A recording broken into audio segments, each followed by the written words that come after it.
देखिए, आपको मालूम है कि यहाँ पर इलेक्शन पिछले 5 सालों से ओवरड्यू थे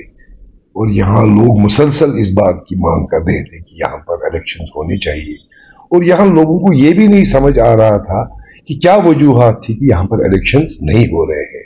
तो उस अनासुर से अगर देखें तो ये एक वेलकम स्टेप है जो इलेक्शन कमीशन ऑफ इंडिया ने यहाँ 5 साल ओवरड्यू यानी 10 साल के बाद यहाँ पर जो है असेंबली इलेक्शंस की अनाउंसमेंट की है। हालांकि ये बात भी सही है कि इन 5 सालों में रीऑर्गेनाइजेशन एक्ट के तहत यहाँ की असेंबली की पावर्स बहुत हद तक कर्टेल किए गए हैं, लेकिन फिर भी हम इसको वेलकम करते हैं कि ये पब्लिक डिमांड जो है इसको मद्देनजर रख के इलेक्शन कमीशन ऑफ इंडिया ने अनाउंस किया है इलेक्शन। और दूसरी अहम बात जो ये है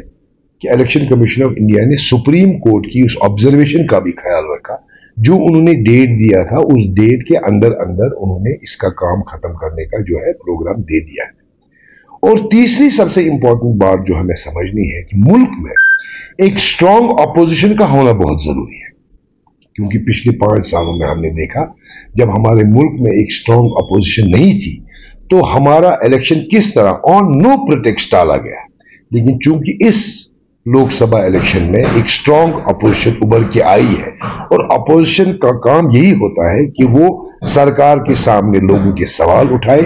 और अगर उन्हें लगे कि डेमोक्रेसी कहीं पर पामाल हो रही है उसके लिए लड़े। मुझे लगता है कहीं ना कहीं उस स्ट्रांग अपोजिशन का होना भी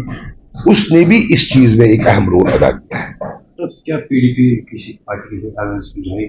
इसके बारे में अभी कुछ नहीं कह सकता हूं, ये तो सीनियर लीडरशिप के पास इसका इंफॉर्मेशन होगा। इसके बारे में मैं कोई कमेंट इस वक्त नहीं